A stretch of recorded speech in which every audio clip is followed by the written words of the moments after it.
Arthur Bishop, a name whispered in hushed tones in the underworld, had vanished. He'd meticulously erased his existence, shedding the skin of the mechanic. The precision assassin who turned death into an art form.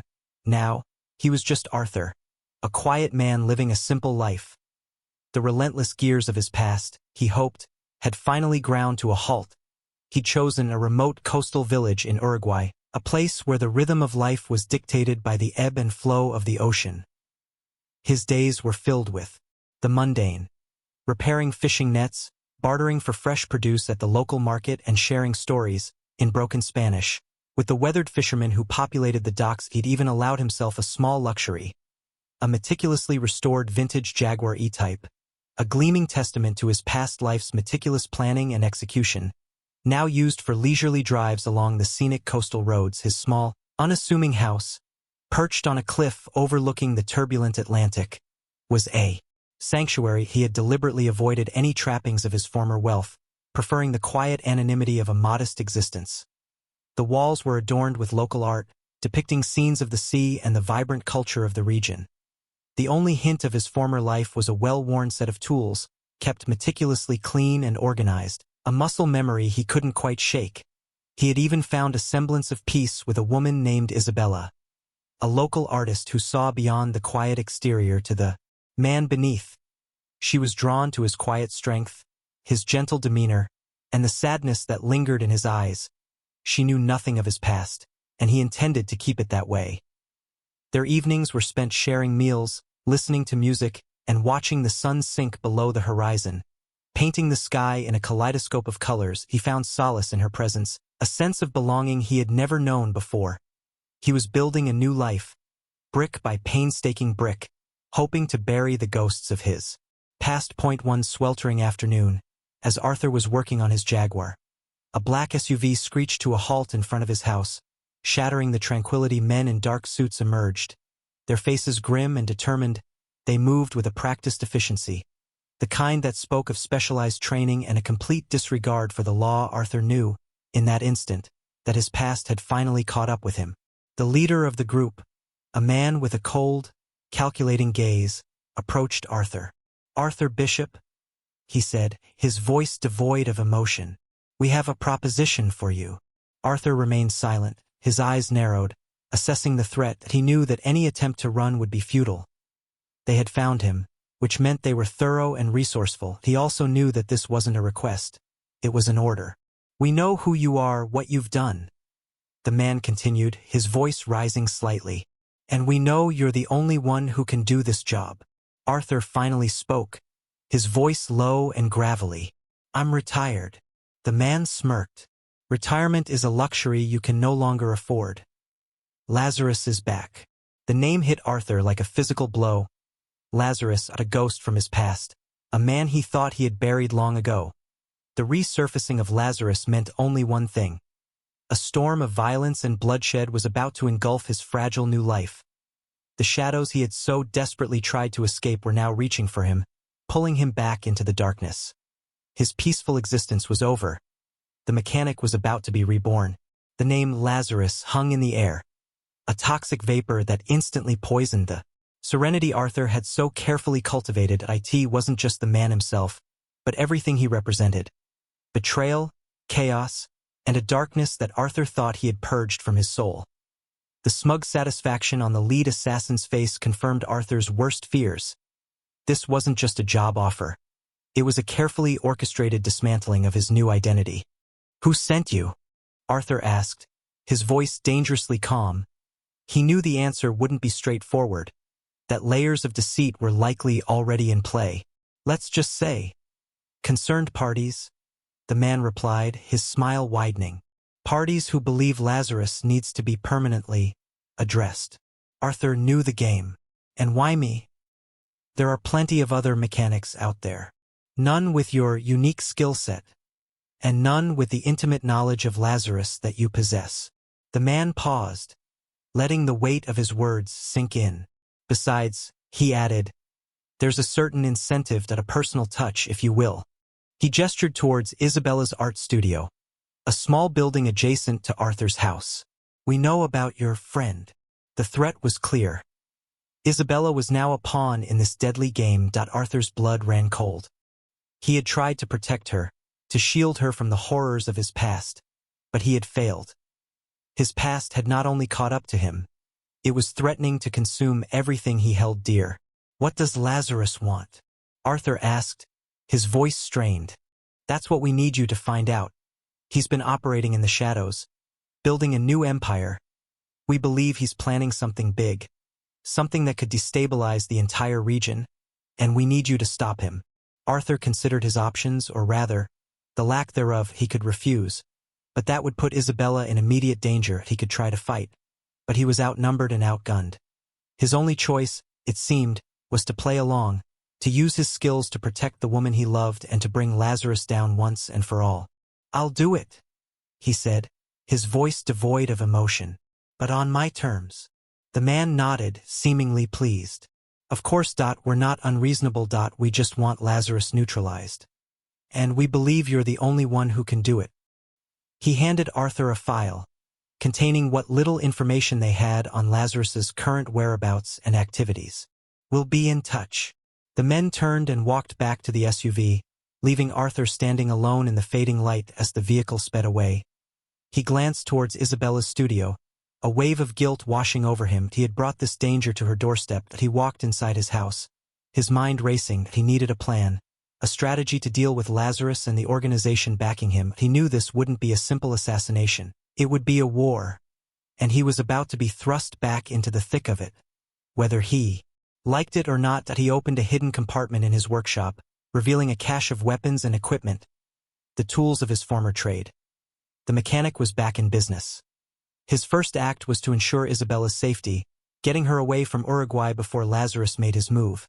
He knew Lazarus would try to hurt him by hurting those close to him. It was time to disappear her, to keep her safe, even if it meant lying to her about why he had to protect her, even if it meant breaking her heart. The weight of the decision settled upon Arthur like a shroud. He had agreed to hunt Lazarus, but first, he had to protect Isabella. He couldn't tell her the truth. The less she knew, the safer she would be. He concocted a story about a lucrative art commission in Europe, a chance for her to showcase her talent on a global stage. He emphasized the opportunity, the prestige, and the financial security it would provide. Isabella, initially hesitant to leave their peaceful life, was eventually swayed by Arthur's enthusiastic encouragement. She saw the genuine excitement in his eyes, the desire for her to succeed. She didn't suspect a thing. With a heavy heart, Arthur helped her pack, carefully selecting the pieces she would take with her, all the while knowing that this was likely the last time they would share such an intimate moment. He booked her a flight to Paris, arranged for a secure apartment, and provided her with a burner phone and a substantial amount of cash. He instructed her to trust no one, to keep a low profile, and to contact him only through the burner phone. He made her promise to stay safe, a promise he desperately hoped she could keep. The airport. As they stood in the departure lounge, Arthur fought back tears. He held her close, memorizing the scent of her hair, the warmth of her skin. "I'll be there soon," he whispered, his voice thick with emotion. "Just as soon as I finish up some business here." Isabella smiled, oblivious to the danger that loomed. "I'll be waiting," she said, her eyes shining with anticipation as she walked through security. Arthur watched her disappear from sight, a profound sense of loss washing over him. He knew that he was sending her into hiding, possibly forever. He had sacrificed their happiness for her safety. With Isabella safely on her way, Arthur turned his attention to Lazarus. He needed information, and he needed it fast. He reviewed the file he had been given, searching for any clues, any leads that could help him track Lazarus down. The file was sparse, containing only a few grainy photographs and a list of known associates. He recognized one name on the list, Sergei Zhukov, a former KGB operative with a reputation for ruthlessness and a penchant for violence. Arthur had crossed paths with Zhukov years ago, during a clandestine operation in Berlin. They had been on opposite sides, but Arthur had gained a grudging respect for Zhukov's skills. He knew that Zhukov would likely have information on Lazarus's whereabouts and activities. Arthur booked a flight to Moscow, determined to find Zhukov and extract the information he needed. He knew that confronting Zhukov would be dangerous, but he had no other choice. Lazarus was a threat that had to be eliminated, and Arthur was the only one who could do it. He was stepping back into the world of shadows, a world of betrayal, bloodshed, and unfinished business. The hunt had begun. The cold, calculating killer that was the mechanic was now fully resurrected, and he would stop at nothing to achieve his objective. He knew it was time to embrace the darkness once more as the plane soared over the Atlantic. Heading towards the cold, unforgiving landscape of Russia, Arthur's mind drifted back to a time before Uruguay, before Isabella, before the hope of a normal life. A time when he and Lazarus were partners, brothers in arms, forged in the fires of espionage and assassination. Flashback. Sarajevo, 2008. The biting Balkan wind whipped through the narrow streets of Sarajevo, carrying with it the scent of wood smoke and decay. Arthur and Lazarus, both younger, leaner, and brimming with a dangerous confidence, moved with practiced ease through the crowded marketplace. Their mission: to eliminate General Radic, a notorious war criminal responsible for countless atrocities.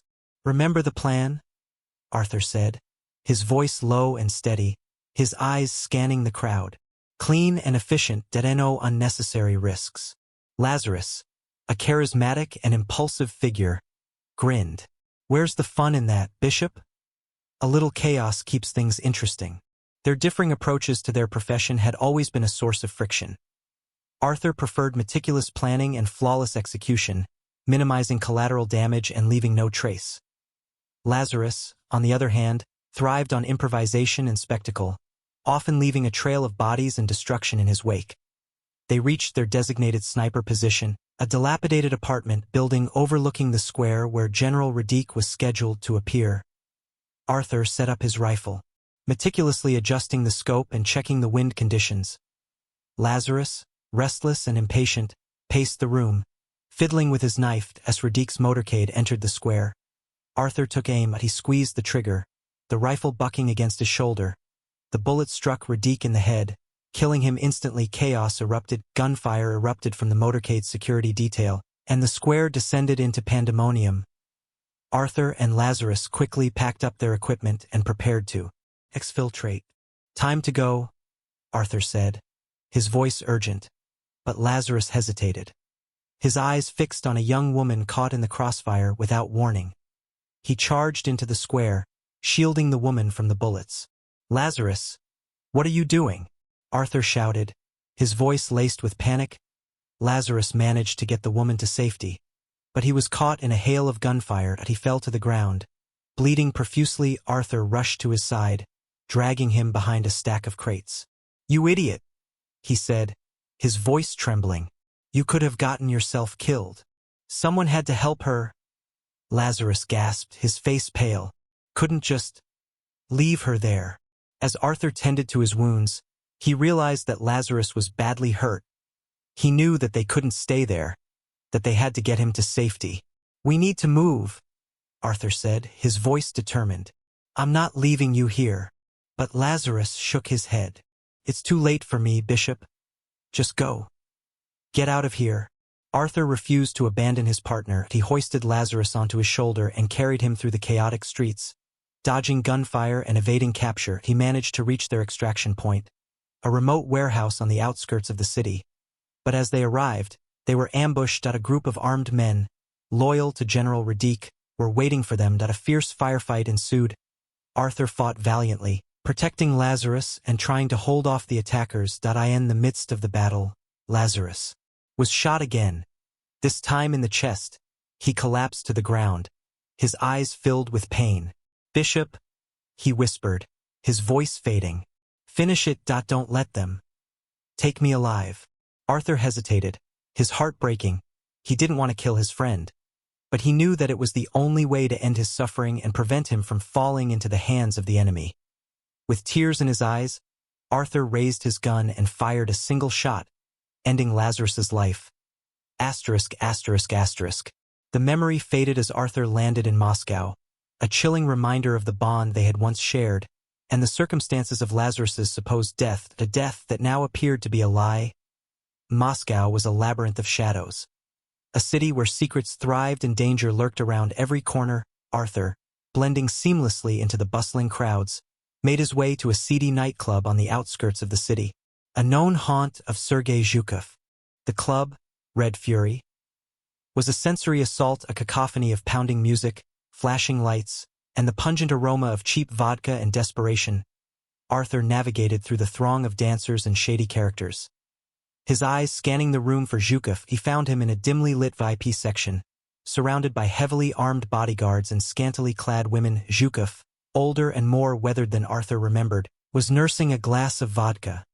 His face etched with a permanent scowl. Arthur approached the VIP section, brushing past the burly guards. "Sergei," he said, his voice cutting through the noise.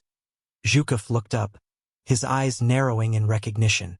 "Bishop," he growled, his voice thick with suspicion. "What brings you to my humble establishment?"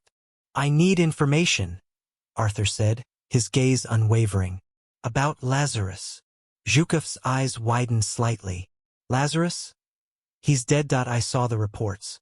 "He's alive," Arthur countered. "And I need to find him. I believe you can help me." Zhukov chuckled, a dry, humorless sound. "And why would I help you, Bishop? We are not friends." "Because I know things about you, Sergei," Arthur said, his voice dropping to a whisper. "Things you wouldn't want the FSB to know." Zhukov's face darkened. He knew that Arthur was bluffing, but he couldn't afford to take the risk. He gestured for his bodyguards to step back, then leaned closer to Arthur. "What do you want to know?" he asked, his voice laced with resentment. "Where is he? What is he planning?" Arthur pressed. Zhukov hesitated, then sighed. "I heard rumors, whispers, that he's building something, a new network, operating out of Southeast Asia, Thailand, maybe Cambodia." "Anything else?" Arthur asked, his eyes searching Zhukov's face for any sign of deception. "He's changed, Bishop," Zhukov said, his voice grave. "He's not the man you knew. He's become ruthless, obsessed." As Arthur was extracting the information, his burner phone vibrated. He pulled it out and saw a text message from an unknown number. "Paris is lovely this time of year. Pity about the art." Arthur's blood ran cold. Lazarus had found Isabella. The message was a clear threat, a signal that he was escalating the game. Arthur knew he had to act fast, that he couldn't afford to waste any more time. He thanked Zhukov for the information and turned to leave. His mind racing, he needed to get to Paris, to protect Isabella. But he also knew that walking into a trap. Lazarus was playing him, trying to force him into a corner. As he exited the nightclub, a car screeched to a halt in front of him. Armed men jumped out, surrounding him. They opened fire. Arthur reacted instantly, diving for cover behind a parked car. The bullets ripped through the air, shattering the windows of the nightclub. He returned fire, his movements precise and deadly. He managed to take down several of the attackers, but he was outnumbered and outgunned. He knew that he couldn't win this fight. He had to escape. He used a smoke grenade to create a diversion, then sprinted into the darkness, disappearing into the maze of alleyways behind the nightclub. He had survived the ambush, but he knew that Lazarus was closing in. The game had changed. It was no longer just about finding Lazarus. It was about protecting Isabella and staying alive. The streets of Moscow became Arthur's hunting ground. He melted into the shadows, a ghost in the machine, using his skills and training to evade capture and gather information. He needed a way out of Russia, a way to get to Paris, and a way to protect Isabella. He knew he couldn't rely on anyone, that he was on his own. He contacted an old contact, a black market broker known only as the Serpent, a shadowy figure who could procure anything for the right price. Arthur had used the Serpent's services in the past, and he knew that he could trust him, at least as far as money was concerned. "I need a plane," Arthur said, his voice low and urgent, speaking through a secure, encrypted channel. "A private jet. Destination, Paris." "That can be arranged," the Serpent replied, his voice smooth and calculating. "But it will cost you." Arthur named a price, a sum that would have been exorbitant for anyone else, but for Arthur, it was a necessary investment. He needed to reach Isabella before Lazarus did. The Serpent agreed, providing Arthur with the coordinates of a remote airfield on the outskirts of Moscow. Arthur, using his skills to navigate the city's underbelly, made his way to the airfield, evading police checkpoints and surveillance cameras. As he waited for the plane to arrive, Arthur reviewed the information he had. Gathered. He knew that Lazarus was operating in Southeast Asia, but he didn't know the specifics of his operation. He needed to find out what Lazarus was planning, and who was helping him. He also knew that Lazarus was aware of his movements, that he was playing a game of cat and mouse. Arthur had to be careful, to anticipate Lazarus's moves and to stay one step ahead. The plane arrived, a sleek, black jet that cut through the darkness like a predator. Arthur boarded the plane, his mind focused on the task ahead. He was leaving Moscow, but he was heading into a far more dangerous situation. As the plane soared into the sky, Arthur began to analyze his resources. He had a plane, limited amount of cash, and a burner phone. He needed weapons, information, and a plan. He was returning to the life he had tried so hard to escape. The life of an assassin, a killer, a mechanic. He contacted the organization that had initially approached him, demanding information and support. He made it clear that he was no longer working for them, that he was only interested in stopping Lazarus. They reluctantly agreed, providing him with a dossier on Lazarus's known associates and a list of safe houses in Paris. Arthur knew that he couldn't trust them completely, but he needed their resources. He landed in Paris under the cover of darkness, slipping through customs and immigration. Unnoticed, he made his way to one of the safe houses, a nondescript apartment in a quiet neighborhood. He checked the apartment for surveillance, ensuring that he wasn't being watched. He needed to be alone, to gather his thoughts and to prepare for the confrontation with Lazarus. He opened a hidden compartment in the wall, revealing a cache of weapons and equipment, the tools of his former trade. He examined them carefully, ensuring that they were in perfect working order. He was returning to his old self, embracing the darkness that he had tried so hard to suppress. He was no longer Arthur Bishop, the quiet man from Uruguay. He was the mechanic, the precision assassin, the man who turned death into an art form. And he was ready to face Lazarus, to settle the score, and to protect Isabella, no matter the cost. Arthur, now fully immersed in his mechanic persona, used the safe house as a base of operations. He reviewed the dossier on Lazarus's associates, identifying potential targets and sources of information. He knew that Lazarus was watching him, waiting for him to make a mistake. He couldn't afford to be reckless. His priority was still Isabella. He used the burner phone to contact her, assuring her that he was on his way and that everything was going according to plan. He could hear the relief in her voice, but he knew that he was lying to her. He was putting her in danger, and he couldn't forgive himself for it. He decided to use Isabella as bait, to lure Lazarus out of hiding. He knew it was a risky move, but he had no other choice. He needed to force Lazarus's hand, to gain the upper hand in this deadly game. He sent Isabella a message, telling her to meet him at a specific location in the heart of Paris, the Louvre Museum. He knew that Lazarus would be watching, that he would anticipate his move. But he also knew that Lazarus wouldn't be able to resist the opportunity to capture Isabella. Arthur arrived at the Louvre early, scouting the area and identifying potential threats. He positioned himself in a strategic location, overlooking the main entrance, armed with a sniper rifle and a silenced pistol. He was ready for anything. As Isabella approached the museum, Arthur saw Lazarus's men moving into position. They were disguised as tourists, blending seamlessly into the crowd, but Arthur recognized their movements, their posture, their cold, calculating eyes. He waited for Isabella to enter the museum, then contacted her through the burner phone. "He's here," he said, his voice low and urgent. "Lazarus is watching you. Stay calm and follow my instructions." Arthur guided Isabella through the museum, using his knowledge of the building's layout to evade Lazarus's men. He led her to a secluded gallery, where he had set up a trap. As Lazarus's men closed in, Arthur detonated a series of smoke grenades, filling the gallery with a thick, blinding fog. Chaos erupted. The tourists screamed and scattered, while Lazarus's men struggled to find their bearings. Arthur emerged from the shadows, his movements precise and deadly. He used his martial arts skills to incapacitate the attackers, disarming them and knocking them unconscious. He was careful not to kill anyone, knowing that he needed to minimize collateral damage. He reached Isabella, grabbing her hand and pulling her through a hidden passage. They escaped the museum, disappearing into the crowded streets of Paris as they fled. Lazarus's men opened fire, shattering the windows of the museum and sending tourists scattering for cover. Arthur returned fire, using his marksmanship skills to take down the attackers. He managed to evade capture, but he knew that he had only bought himself some time. Lazarus was relentless, and he wouldn't give up easily that he had drawn first blood, demonstrating his strategic brilliance and his willingness to protect Isabella at all costs. But he also knew that Lazarus was ruthless, and that he would retaliate. The game was far from over with Isabella safe, for the moment, in a new, more secure location in Paris.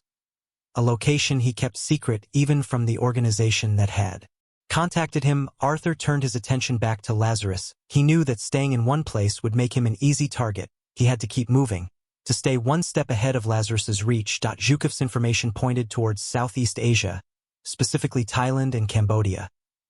Arthur decided to follow the trail, hoping to uncover the extent of Lazarus's network and to find out what he was planning. He chartered another flight, this time to Bangkok, Thailand. The city was a melting pot of cultures, a vibrant and chaotic metropolis where anything was possible, for a price. Arthur, blending into the crowds, made his way to a known underworld contact, a triad leader named Chan. Chan, a shrewd and ruthless businessman, controlled a vast network of illegal activities in Bangkok. Arthur had worked with Chan in the past, and he knew that he could be trusted, as long as the price was right. "I need information," Arthur said, his voice low and steady, meeting with Chan in a secluded back room of a bustling opium den. "About Lazarus. He's operating in your territory." Chen's eyes narrowed. "Lazarus? I have heard whispers that he is building a powerful organization, dealing in weapons and drugs. I need to know more." Arthur pressed. "Where is he? Who is he working with?" Chun hesitated, then sighed. "He is based in Cambodia, in a remote jungle compound. He is working with a corrupt general, a man named Khan." Arthur knew of General Khan, a notorious warlord with a reputation for brutality and a complete disregard for the law. Working with Khan would give Lazarus access to a vast army and a network of resources. "I need to get to Cambodia," Arthur said. "I need to find Lazarus." Chan agreed to help, providing Arthur with a boat and a guide to navigate the treacherous waters of the Mekong River. Arthur knew that the journey would be dangerous, that he would be entering enemy territory. He traveled down the Mekong, the river winding through dense jungles and remote villages. He encountered pirates, drug smugglers, and government patrols, each encounter presenting a unique challenge. In one particularly harrowing sequence, their boat was attacked by pirates. Arthur, using his skills and training, fought off the attackers, protecting his guide and securing their passage. He finally reached the Cambodian border, crossing into the country under the cover of darkness. He made his way to a small village near Lazarus's compound, gathering information and preparing for his infiltration. The compound was heavily guarded, surrounded by a network of security checkpoints and armed patrols.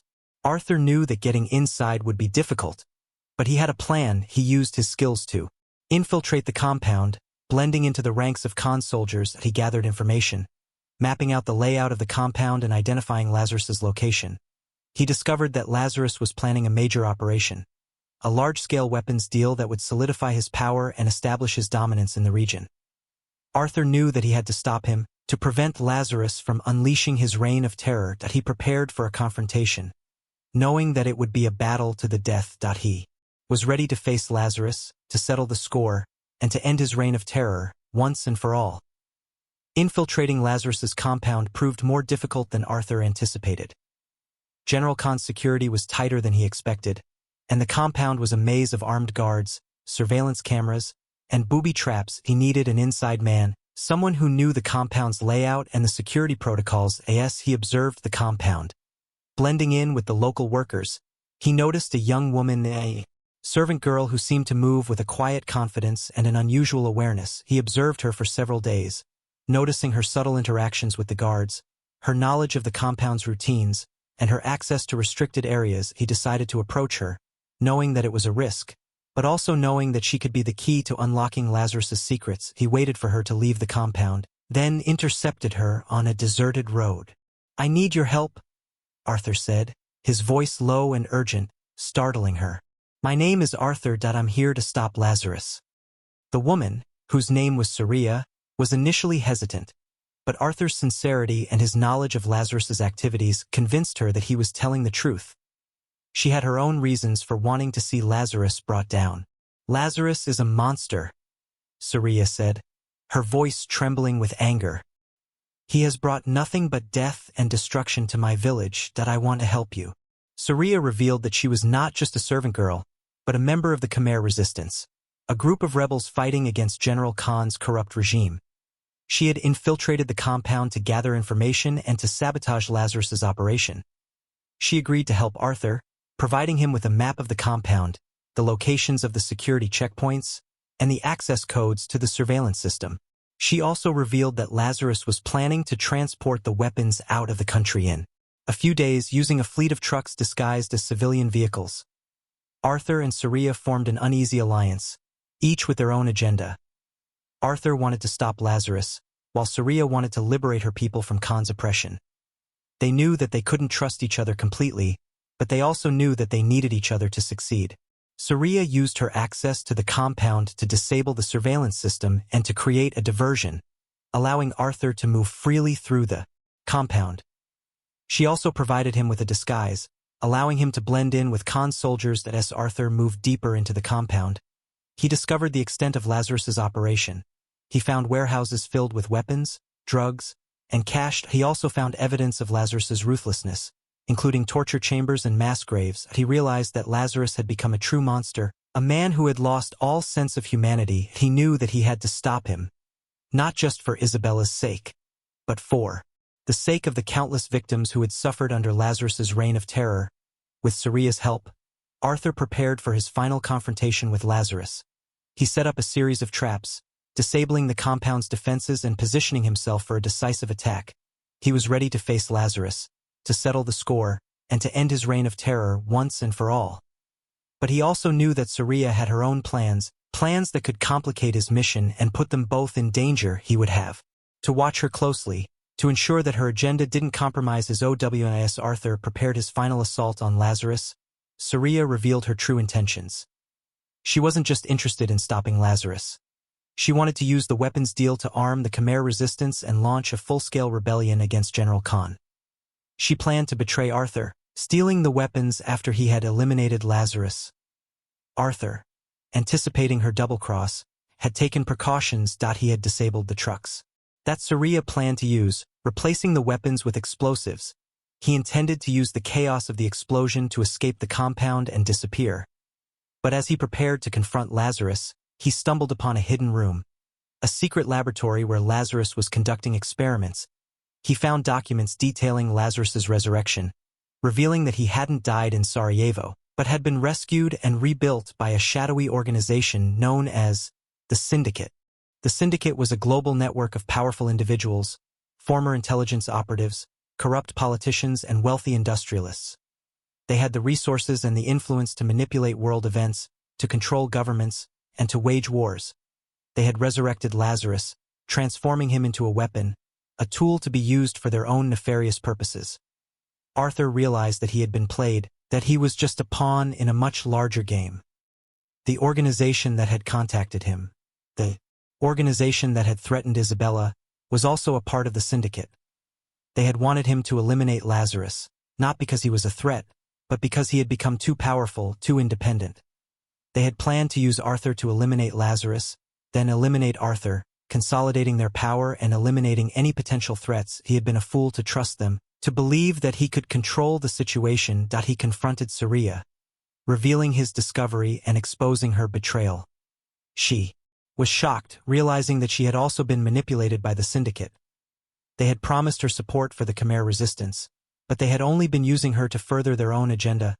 Arthur and Saria, realizing that they had been betrayed, formed a new alliance, this time based on mutual trust and a shared desire for revenge. They decided to work together to expose the Syndicate and to bring them down. But first, they had to deal with Lazarus. Arthur knew that he couldn't underestimate him, that Lazarus was a formidable opponent, both physically and mentally. He had to be careful, to anticipate Lazarus's moves and to exploit his weaknesses. He prepared for his final confrontation with Lazarus, knowing that it would be a battle to the death. He was no longer just fighting for Isabella, or for himself. He was fighting against a powerful organization that threatened the entire world. He was fighting for justice, for freedom, and for the chance to create a better future. The stakes had been raised, and Arthur was ready to play the game to the end. Arthur and Saria prepared to confront Lazarus, setting their plan in motion. Saria, using her knowledge of the compound, disabled key security systems, while Arthur positioned himself for a surprise attack.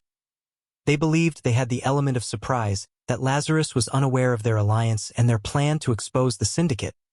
They were wrong. As Arthur approached Lazarus's headquarters, he was ambushed. Lazarus's men, alerted to his presence, opened fire, trapping him in a deadly crossfire. Saria, attempting to disable the compound's communication system, was captured. Arthur fought valiantly, using his skills and training to evade the attackers.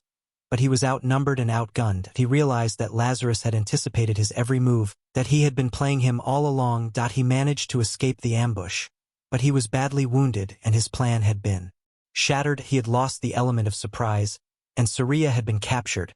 He had suffered a major setback, and he was forced to reevaluate his strategy. He retreated to a hidden location, a remote jungle outpost that Saria had told him about. He tended to his wounds, his mind racing, trying to figure out what had gone wrong.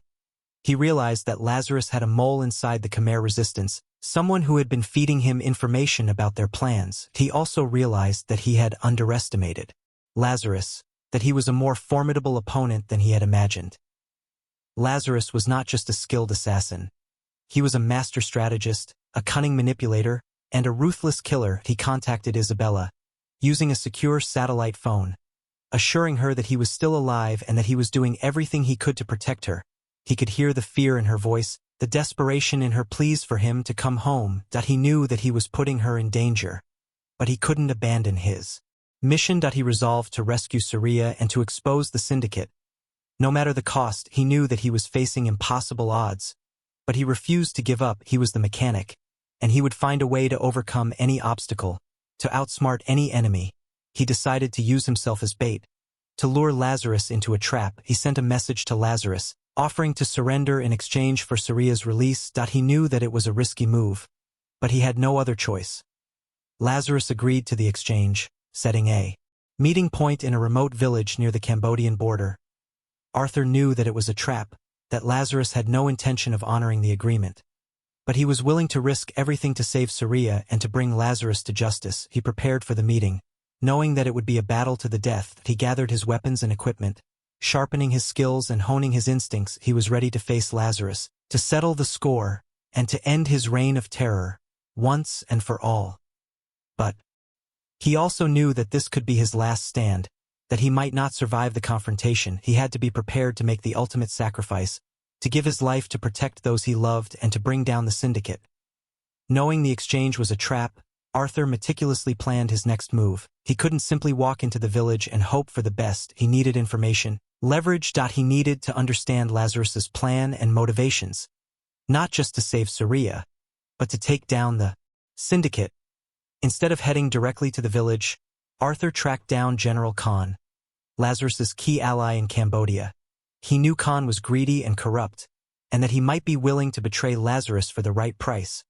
He found Khan in a heavily guarded villa on the outskirts of the village, surrounded by his loyal soldiers.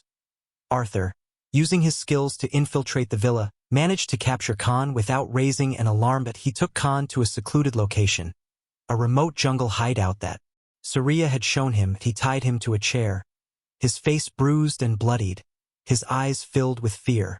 "I need information," Arthur said, his voice cold and unwavering.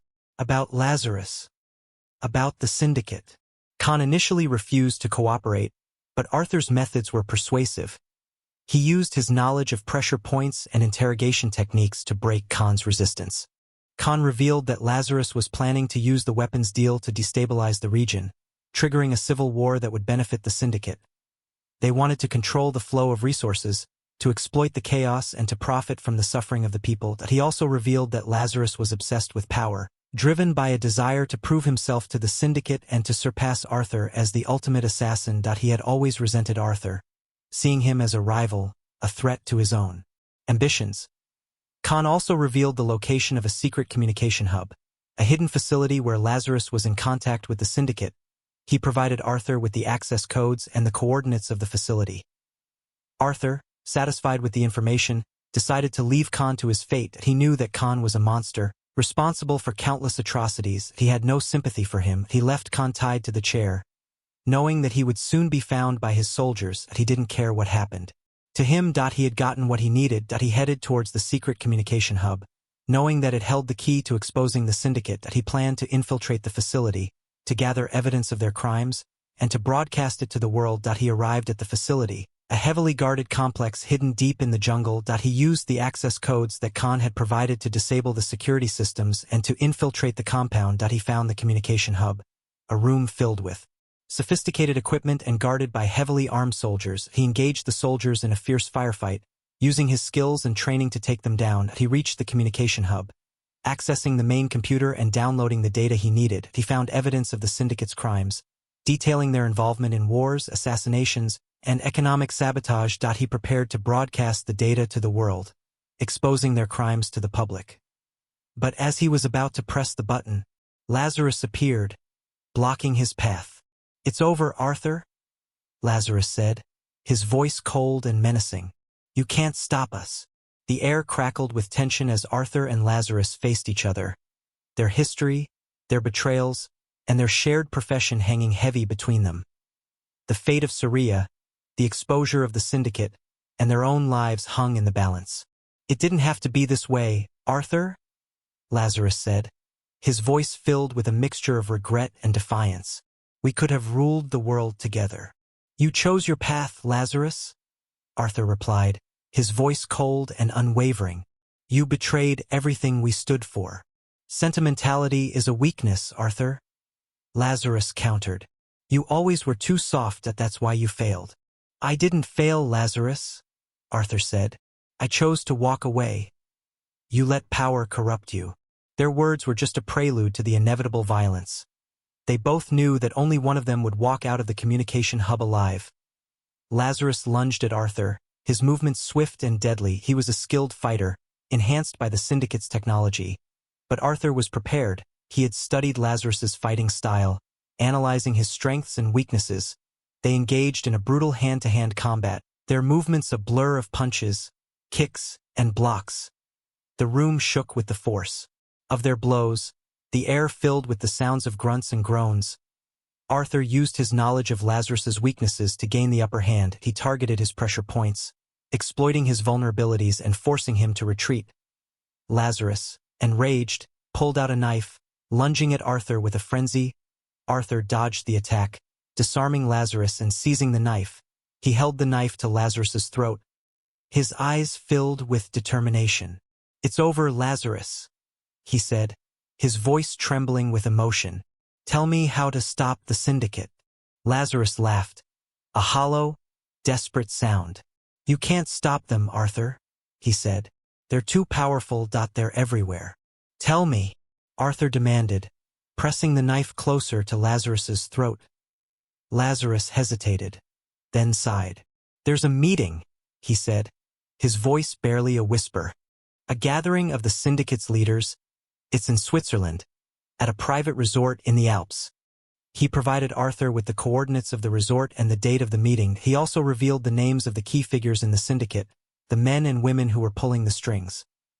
Arthur, satisfied with the information, released Lazarus. He knew that he couldn't let him live, but he couldn't bring himself to kill him in cold blood. He would let fate decide his destiny. He left Lazarus in the communication hub, knowing that he would soon be captured by the Khmer resistance. He had more important things to worry about. He had to rescue Syria, expose the syndicate, and protect Isabella. He had a long road ahead of him, but he was determined to see it through to the end. He was the mechanic, and he would not rest until justice was served. He left the communication hub, disappearing into the jungle, his mind focused on the task ahead. He was heading towards Switzerland, towards the heart of the syndicate, where he would confront his enemies and bring them to justice. The final battle was about to begin. Arthur rescued Syria, freeing her from her captors and entrusting her to the care of the Khmer resistance. He knew that she would be safe with them, that she would continue to fight for her people and for a better future. He then set off for Switzerland, determined to expose the syndicate and to bring them to justice. He arrived at the private resort in the Alps, a luxurious haven for the world's elite, a place where money and power reigned supreme. He infiltrated the resort, blending in with the guests, gathering information and preparing for his attack. He discovered that the syndicate's meeting was about to begin, that the world's most powerful individuals were gathering in a secluded ballroom. He positioned himself in a strategic location, overlooking the ballroom, armed with a sniper rifle and a plan. He was ready to expose the syndicate to the world, to reveal their crimes and to bring them to justice. As the meeting began, Arthur broadcast the data he had downloaded from Lazarus's communication hub, revealing the syndicate's involvement in wars, assassinations, and economic sabotage. The world watched in shock and disbelief as the truth was revealed. Chaos erupted at the resort. The syndicate's leaders, exposed and vulnerable, scrambled to escape, but Arthur was ready for them. He used his skills to eliminate the security guards, disarming them and knocking them unconscious. He confronted the syndicate's leaders, exposing their crimes and condemning their actions. He gave them a choice: surrender and face justice, or die. Some of the leaders chose to surrender, realizing that their power had been broken. Others resisted, engaging Arthur in a fierce firefight. Arthur fought valiantly, using his skills and training to take down the attackers. But he was outnumbered and outgunned. He was wounded, his body battered and bruised, but he refused to give up. He managed to eliminate the remaining syndicate leaders, bringing them to justice for their crimes. But as he stood victorious, overlooking the carnage, he realized that he had paid a heavy price. He had saved the world, but he had lost everything. He had lost his peaceful life, his chance at happiness, and his hope for a better future. He had become the mechanic once more, a killer, an assassin, a man forever haunted by his past. He had defeated Lazarus, but at a significant cost. He contacted Isabella, telling her that it was over, that he was coming home. But he knew that he was lying to her, that he knew that he could never truly escape his past, that he would always be the mechanic. He met Isabella at a remote airport, embracing her tightly, his heart filled with a mixture of love and regret. He knew that he couldn't stay with her, that he would only bring her danger. He told her that he had to leave, that he had to disappear, to protect her from the syndicate's remaining allies. He broke her heart, but he knew that it was the only way to keep her safe. He disappeared into the shadows, leaving Isabella behind, his future uncertain. He was the mechanic, a ghost in the machine, forever bound to the world of violence and deception. He had saved the world, but he had lost himself in the process.